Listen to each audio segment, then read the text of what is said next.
Anir Malakenyam Kanaz de Alacondilanka, Roine Guasmeka, Nor Online TV channel.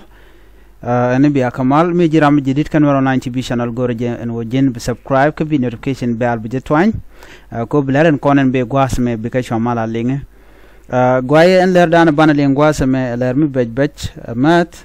Kakui Kordani, Echide Talk, Array which Koulang, Kajangton Contin Bay. La jangden konti la de nikir me yadit metrai to dan entama koraje dana pailat me kwala gorno benyo ga yekel shala do kan de ne jani shiga shubatel kor ko lang chaka gwin dof jiwo lang ka do brana shalat keja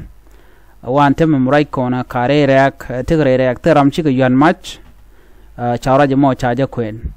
de ne kuma la SSPDF ka gwelek ka bishop la de nitat wakan dial chaga gwen chiga berere ko langa tam right corner wakan jelken ka torbiyele chop ka jan ngwani de bakel jelken ka torbiyele tonne ka jelken ka miti ditba no so men to gwada me men chigro do kula lat ko chaka ben jabere which atel kor ngoda kwai kamanda na le roda but chibene kare which loka ko langa tam right corner ka dobra na chalat ke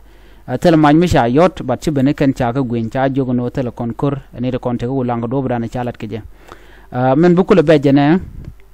ala ken bu ga jien ko lang bu ko ka nasser gwad dana gor ken no bikan wo bikan bes bikan latin no jen do bada nan chalat ke je so antem ku kon man brother lad but cha gwen ni ka ku kon gwad dan tin ngene tin ku kon man le rode but ka le dan chalat do ken ci chubre rak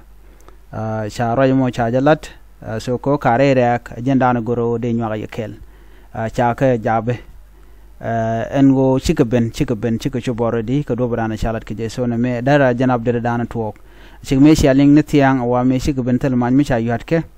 so kui kono mu kwa pele kare ke kwale lungu ngwane ko la ngwane nore kwa kuch ala jechen bor ko ke ja anyong bi anga je long the entity chicken below ba ko bigan wer bigan go punish chiga jechen bor so na me mangai kon anyok me tiang ka bendian men dang na long ala ken jel ken keren yale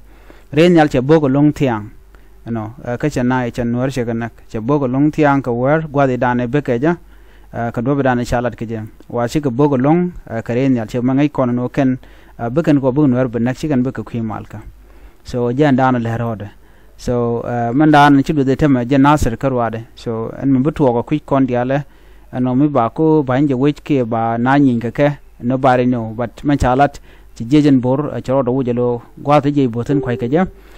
ban menetin che chop en kande ni kem yadit so on ban ko linu mandan le rode ko gwasen be so jele dana go de nyaa yekel me take another thing mi chile talk baje chere ye ko gwasen be ban man talk on tema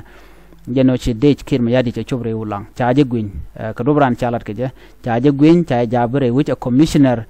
dung wulang so dio je shi surprise along man be angach ko take some element kwa jang kwa ka support ba so te de kan chicken be so man kule lari ga long gat ko nwan ka gwade dan ci lu ka jen kwin ma ka barenta ma ba ka gwin lo beke ande ngweno shi kana ga kene de ga shu jabe ban man to ko tama janmi na mo no duno ngai kon manana le rodo no abit chana bit so ma bala do jejen bor ku kone ngum brodo lada so ban nyond ko ken ban ga linga kor ga dan be jenana go de nywa yekel han biatema